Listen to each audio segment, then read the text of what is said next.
Yo, yo, yo, it's your girl and boy CT. I'm Cindy Barnes. And I'm Travis Barnes. And we are the founders of the Overcomers Podcast. Sponsored by Journey 333. That is a place of mind, body, spirit that helps you with fitness, coaching, and nutrition to look better, live better, and feel better. We produce these episodes every week for your enjoyment to help people to overcome adversity and live their dreams. Yo, yo, yo, it's your boy TV. Welcome everybody to the Overcomers Podcast. The Overcomers Podcast is sponsored by Journey 333. That's a place of fitness, coaching, and nutrition, mind, body, spirit, where we help you to look better, live better, and feel better. Today, I got with me Jason DiCuia. This is the Beard King, guys. Boy, if you are just listening and not watching the video, you got to come and watch and see where the Beard King sits, because that is some comfortable throne that I'm looking at right now. And, it's just really interesting. I got to meet Jason through a friend of mine, Michael Goddard. And Jason is just such an interesting guy. Some of his brand, his apparel brand, one of the t-shirts I first saw, and I said, hey, man, what's that about? His apparel brand is Soberbia, and that's not Soberbia as in out in the woods, but it's about living in a sober state. And I saw this t-shirt that said heavily medicated, or meditated, not medicated, heavily meditated, which is like being, some people say, oh, that person was heavily medicated. And I just wanted to learn more about Jason. And what was really cool about us meeting and me being able to already receive from him is just how Jason lives his life. He's just open to what the universe has in store for him. And I don't want to steal any of his thunder, but I know you're going to get some tips and practices that you can apply in your life today that is going to help you in a major way. And that's why I was like, Jason, the conversation we're having, I need you to have it with my audience. So Jason, welcome to the show. Thank you. Thank you for having me. I'm super excited to be here. Oh man, I mean, you've been on this great journey, and I'm excited for you to share with people a little bit about your journey. So I guess maybe, you shared a really cool story for me or with me about how you came to be with Michael and Leanne. But even before that, there's got to be some history as to why a guy comes out with a line of clothing like Soberbia, promoting living in that sober state and just the benefits of it. So can we talk a little bit about that? Yeah, man, of course. I think I guess we'll start way back when I was much younger than this, and I didn't have a beard and my hair. I still had hair, so that was cool. But it started when I was younger.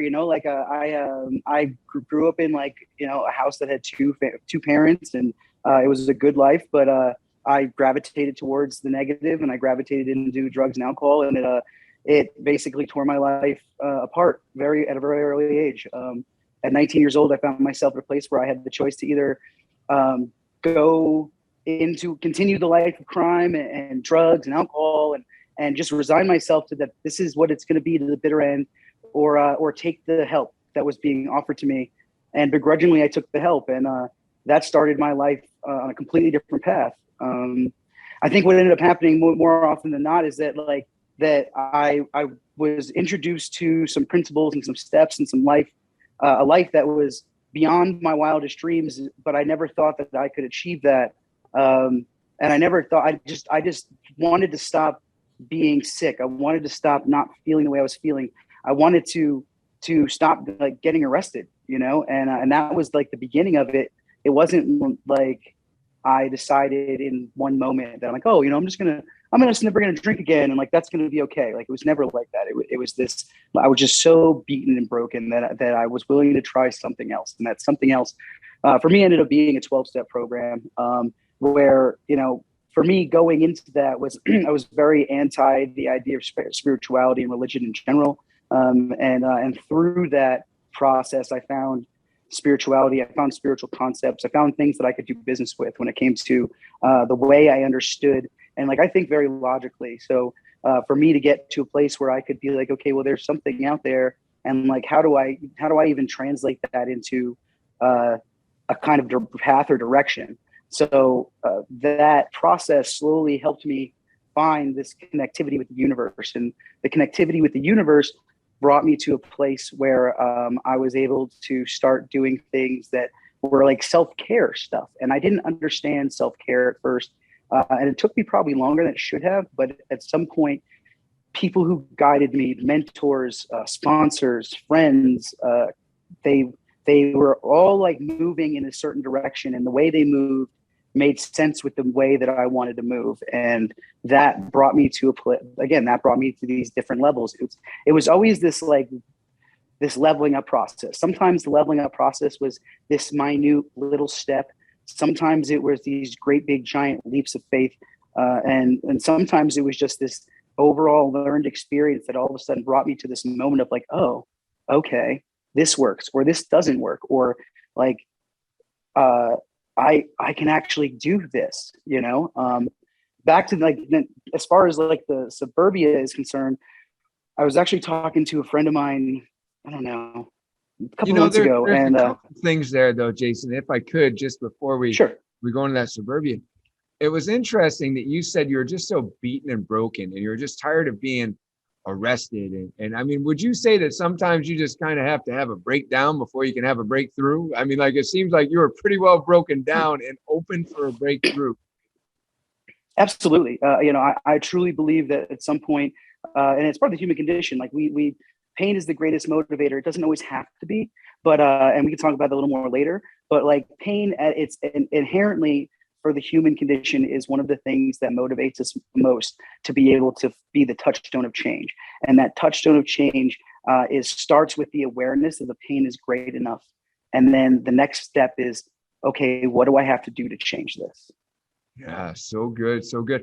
And then what you said something that just really impressed me. You said, I was introduced to a world that was just better than my wildest dreams. And what you're talking about, though, is a sober world, right? Like most of the time, I don't know. I just think there's a majority of the population out there that, like, if they have dreams, there's big parties and they're not sober parties. And you're talking about a world that was better than your wildest dreams. And that was when you were getting on the sober path, right? Yeah, I mean, absolutely. And now, I'm sorry, I just wanted to make sure that, we didn't gloss over a couple of those things because this is what I want our listeners to get out of this today, especially as you start telling us more about how some of the principles that you were taught helped you to get connected to the universe and how people can get more connected to the opportunities that exist in their life, the path that they're meant to be on.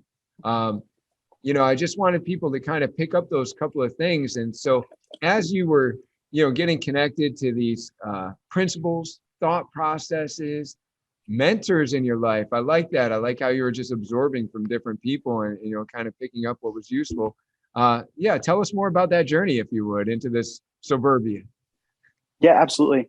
Actually, it's funny because when I was probably 14 years old, and just to like kind of like make that like intertwine with the story, I was already engulfed in drugs and alcohol in a way that had me in a grip that I couldn't get out of.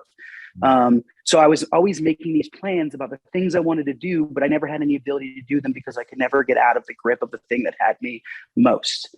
And me and my best friend in early high school we wanted to do a clothing brand called Splat Dead Bugwear. And it was like this like really grotesque, like images of like, I don't know, like skeletal, I don't know. It was really a terrible idea. But it was the beginning of something that became a lifelong dream.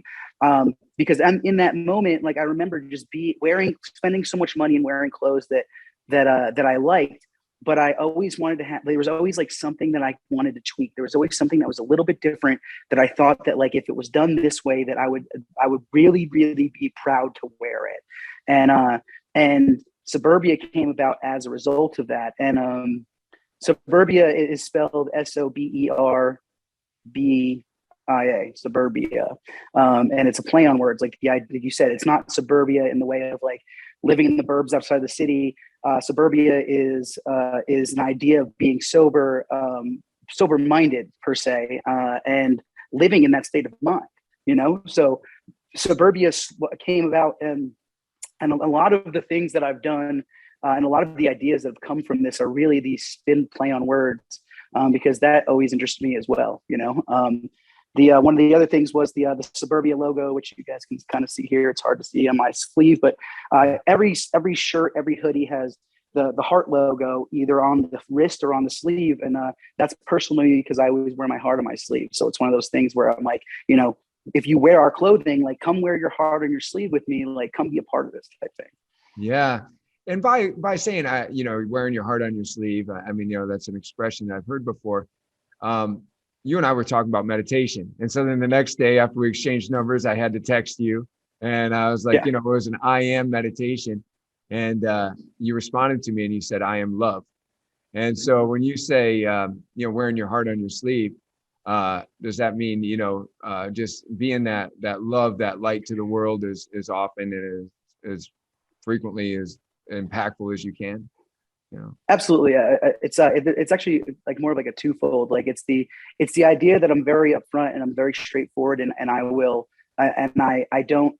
I try as best as possible to not wear a mask, because at the end of the day, there are so many people out there, and myself included, that has worn masks because we think we have to. We think we have to be something for someone or something for some job, or we have to be a certain type of way. And I try to be mindful daily to remove those masks and just be authentic. And finding what my true authentic self happened through meditation and through work, in like this intrinsic work of finding out who I am, not like by the clothes that I wear or the car that I drive or any of those things. It was this culmination of this understanding that I didn't have to seek outward to look at what I am. I needed to look inward to redefine how I felt about myself, and that would be my outward expression to the world. Wow, that's so good. So good. Now we're talking about a couple of things right now that people don't take the time to do. And actually our conversation began with, I said, Jason, you know, I try to meditate, but my mind's so busy and I know it's good for me. And I actually asked you to explain to me what your definition of meditation was. I was asking if you could just kind of help me to understand that. And I think that might be a good place for us to start with the audience. To just understand, because we know that meditation is good for us. We know it's good to quiet our mind. We know it's good to maybe get in touch with that authentic self. So if you could just, you know, kind of define that for us a little bit, you know, what it means in your world. Yeah, absolutely. In my world, meditation is very open, and it's not this like, there's so many different ways to meditate, and there's so many ideologies in meditation. And I have friends that, you know, that are Buddhists that believe that, you know, you need to seek the nothingness, you know, and that you need to have your mind be entirely still and quiet. And that, sure, it could be what meditation is for you. But I've found that meditation can actually be so much more. Like there is so many more things we can do with meditation that can help us not only to be able to unclutter our minds or to slow the mind down, or to find a little more peace of mind. But you can, and I was talking to you about this the other day, you can actually start to like do some inner healing with meditation. So for me, the meditation is being able to unlock my mind so that I can connect with my whole self, right? And then also with that, like I feel that I believe that I can connect the universe that way, like the interconnectedness of how things happen in my life and my life goes, and the situations that are, hold on 1 second. Sorry, I'm getting a call. I need to, are you there? Yeah, sorry about that. No problem. Yeah. So, it's all about the interconnectedness for me. And a lot of the meditation for me is at its root, it's being able to let my mind be free, but not free in the way that I just keep replaying the cluttered moments happening over and over and over again. It's the be free to actually process the thoughts that are going through my mind, and to quiet my mind long enough to be able to really understand why my mind is thinking these things, or what's the underlying cause, and take that clutter and kind of like categorize it into things that are necessary, things that are not necessary, things that are serving me, things that are no longer serving me. And that all happens through like a process of practice of meditation. It's not like you're going to start meditating today and you're going to be able to categorize all the things that are important or not important, and like dispel a bunch of things that have been deeply rooted within your psyche for, you know, as long as you've been alive, as much as as with all the things that you've gone through, and it's just going to change, you know. But it's a practice and a process of being able to be in tune with not just my conscious thoughts, but learn to be in tune with the subconscious. And that is where the deeper, calmer, more peaceful place is. Yeah, that's really good. Now there's two places I'd like us to go, because, just kind of listening to what you're saying, I feel like I want to ask you for sure where somebody would begin, because you've been on a journey. You described your journey a little bit to me off this podcast. We talked a little bit about it, where you started out just, having somebody kind of mentor you, and, you were just kind of sitting there and trying to begin your meditation. So I definitely want to ask you about where people can begin. But before that, I would like to ask you, you're just talking about getting rid of clutter. And earlier you described it as an inner healing. So if you could, how does one do that? Do you feel like there's kind of like an identification process that says, okay, this is coming from the ego, or this is coming from a place of, maybe just some bad habits I was taught, or whatever, I mean, do you have like a way, you mentioned having a spirit of discernment.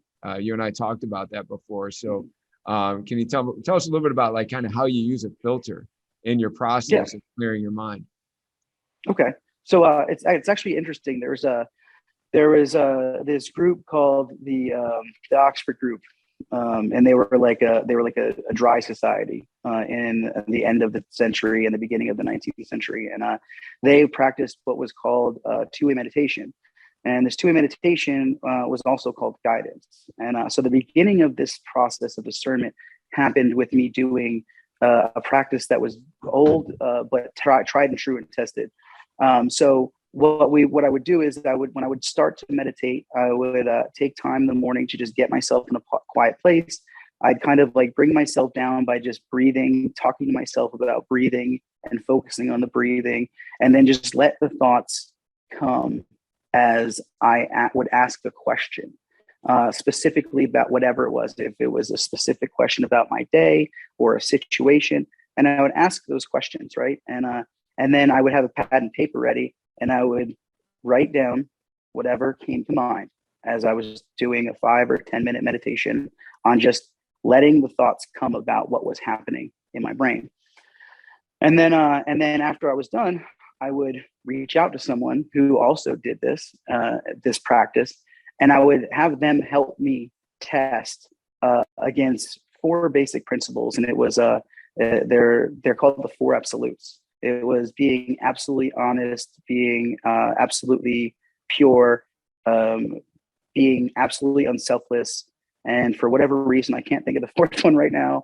But there's these 4 tests, and when I would talk with someone else, they would, oh man, everyone's calling me today. Okay. When they would talk to someone else about it, they would have me go through these 4 questions. And if it was 2 of the questions, it was my own self, my own ego, my own whatever. And then I would try and look at where it came from. If it only measured up against 3 of the things, it was still most likely me. And it was my ego, my pride, my fear. But if it was all 4, that was guidance. It was divine guidance coming from, whether it was whatever you believe, whether it was God, or if you believe in just spirit of the universe or whatever, it was you finding the connectivity to find answers that came from not your own self. And then throughout the years, I just became more aware of how that process worked, until I no longer had to really reach out to someone to ask them whether it was me or whatever. I could just see very clearly that the self was involved. I would point out that like the greatest fears that we have in general is losing what we already have or not getting what we want. And those 2 fears in the human condition are shot through every fiber of our being. And if we aren't mindful of that fear, of those fears, and they manifest themselves in all different kinds of ways. But if we're not mindful of those fears can drive us in the direction that's converse to where we want to go every time. Yeah, that's so good. That's so good. So a couple of things I'd like to highlight about what you just said there. One, that your meditation that you're mentioning was only 5 to 10 minutes. So sometimes people think meditation is something intimidating, maybe is long as an hour-long yoga class or something, and they're like, oh, I don't know how to sit still for an hour. But, you know, even a 5 to 10 minute meditation where you ask yourself a question, you write down, you're measuring it against a moral compass. A moral compass is a little bit higher than what the ego can give you, you know, or whether they're four absolutes or what. So I really appreciate that. And then also, you know, you just talk about, you know, kind of getting out of your own way. You know, the two fears that people have. What were those two fears again? It's not getting what we want or losing what we already have. Yeah, I've been on this path myself where I'd really like to have an egoectomy, but it turns out that's impossible. But you know, measuring myself, really like to just totally get rid of that. But you know, it turns out those procedures aren't available. But in the meantime, you know, you have to ask yourself those questions, right? Like sometimes people go through life thinking that they are what they have. But, you know, do some logical examinations and say, if all I am is what I have, then what happens when I lose what I have? I lose who I am, you know, or if I am what other people think of me, then obviously I'm subject to, you know, I want to be independent of the good opinion of others, right? That's a very important goal in my life. And that's why some of the things that you and I were sharing in conversation were really speaking to me, because I'm like, that's the journey that I'm on. I'm trying not to think that I'm my accomplishments or what other people think, or thinking that I'm separate. I understand that I'm part of this amazing universe and that I'm connected to every soul on this planet, and that I need to open up myself through this awesome process of meditation to what is it that's in store for me? You know, what is this? What are the opportunities that we would have if we'd get out of our own way? So let me ask you this. How does someone begin? Well, the beginning is very simple. It's setting aside time, and the time amount of time, like what you actually set aside for meditation, is not as important as that you actually set aside the time. So what I would say is, and what I advise people is just to start with a minute, but that minute, it needs to be the minute for you. That minute needs to be the time that you have set aside just for you and just for that meditation. We have a lot of times. When I have people start meditating, they fall victim to this, like, thinking of what was supposed to happen or what they were doing or the things that didn't get done throughout the beginning of the meditation, or the things that need to get done, or the things that they have to do or they're not going to get to do, or all these moments they're not in the present, and being stuck in the future or the past, or the past and the future. We don't have the ability to actually really experience life that way, and that's another reason why I do meditation is to find the ability to be as present as possible in my life, so that I can experience life through a different lens. Because the lens of the future and the lens of the past is always going to prevent me from being able to just see what is really going on. Man, that is so good, so good. You know, that's another a quote that I really enjoy is to just truly understand that time is an illusion, right? Like, you know, like we spend a lot of time in yesterday, but we can't be in yesterday. And we spend a lot of time worried about tomorrow, but you can't be there. I mean, it may sound cliche, but yesterday's history, tomorrow's a mystery. All you have is now, and that's why it's called the present. But how many of us really get to be present and have the gift of it that it's supposed to be? And that's why I think it's so important to practice what you're doing so well. So let me ask you this. Some people, you know, they may even enjoy the process of a guided meditation. And I know that you've led those before, right? That's something that you do. Define for our audience, our listeners, if you would, what a guided meditation is. Okay. So guided meditation is actually having either an audio or someone directly walking you through the process of a meditation, of how to meditate, and helping you engage in what the meditation is. And you know, just to circle back around on that, you know, how to start thing. The starting can be done with a guided meditation, or it doesn't have to be, but it helps. Like, I can definitely say that when I had someone sit me down, give me specific instructions and tell me what I needed to do for that first minute, it helped so much more than any of the other times I had kind of tried meditation, but I was like, oh, it's not for me, or I can't do this, because I didn't know that I didn't know how to do it. What would you recommend any resources? Like, what are some of the things that have helped you the most? What are some good resources for our audience that, want to quiet their mind and get more in touch with their authentic self and discover what life has in store for them? I think as much as YouTube has become such a tool in so many different ways in our lives, I think YouTube still is one of the best things. And there's some apps out there too, but YouTube actually gives you the ability to seek out specific types of meditation. Maybe if you want like a release meditation, you're trying to release some either energy or a person, or like you're trying to do like heart healing meditation, or you're just trying to quiet your mind, or you're trying to de-stress. You can type in the YouTubes like de-stress meditation, or or quieting the mind meditation, and then you can find, and you can even like be specific, like I want a 1 minute meditation or a 5 minute meditation, and you will come up with hundreds of thousands sometimes of different meditations available to be able to do specifically what you're looking for. And I know that like when I started doing meditation, I was looking for beginners meditations, and that was the beginning, like beginners meditations, and a lot of them are guided because being new at something, you need a little bit of guidance. Good point. Yeah. So, I really appreciate YouTube being used as a tool. I recently got an RV last year, and I can't tell you how often I was YouTubing just what to do. So YouTube is an excellent resource for whatever you want to do. And I enjoy the fact that it's in a video format versus anything else, because I'm a pretty visual guy. So really good stuff. I know that we're kind of coming down towards the end of the show, but let me ask you, if people wanted to reach out to you, can they follow you on Facebook or Instagram, or like, what's the best, kind of place to do that? Yeah, absolutely. You can actually, if you go to Soberbia LLC at Instagram or Facebook, you can find us. Or if you're looking for like, I have my like personal journey about like through recovery and life and all that stuff. And again, the recovery thing is like, when I like the sober-minded thing doesn't even always necessarily mean that like for everybody, like being sober isn't for everybody. Like I believe that if you can drink successfully and doesn't cause you problems in your life, I don't demonize alcohol or drinking. I accept that there are people that can do it. I just don't think I can. But my personal Instagram is Kids Got the Life.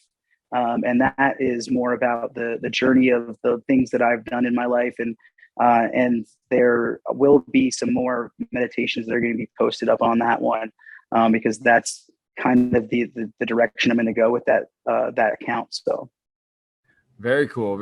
I look forward to following that one myself. Let me ask you though, how about this apparel that we've talked a little bit about today? Being heavily meditated and being in Soberbia and wearing your heart on your sleeve. How can people check that out? If you guys want to check that out, you can go to dopestsouls.com.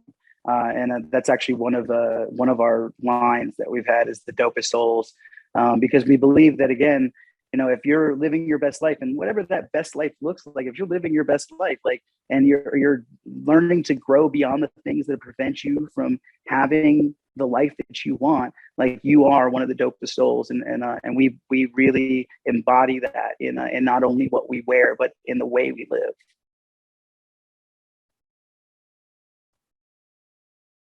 So good. Well, I want to be one of the Dopest Souls, that's for sure. So I appreciate that. Thank you so much for just sharing a few little tips and useful information and parts of your life. Thank you for being vulnerable with our audience. Jason, I really appreciate this friendship that we began, and I look forward to keeping in touch. Absolutely. Thank you so much for having me. It was an amazing experience to be here, and I appreciate it. Hey, thanks for tuning in to the Overcomers Podcast, sponsored by Journey 333. When I am not hosting the Overcomers Podcast, I am working at one of our fitness franchises so that I can continue to help people overcome adversity on a daily basis. That's right, people come to the Journey 333 fitness franchises because they want a coach in their life. They want somebody to help them overcome the adversities of life, motivate them to higher levels of greatness, bring out their potential, help them lose weight, get off medications, fight depression, fight anxiety. That's what we do on a regular basis. If you feel like you want your life to be about helping more people to overcome their adversities If you feel like you're an overcomer and you want to create more overcomers, then maybe owning a Journey 333 franchise would be for you. To find out more, go to www.journeyfitness333.com.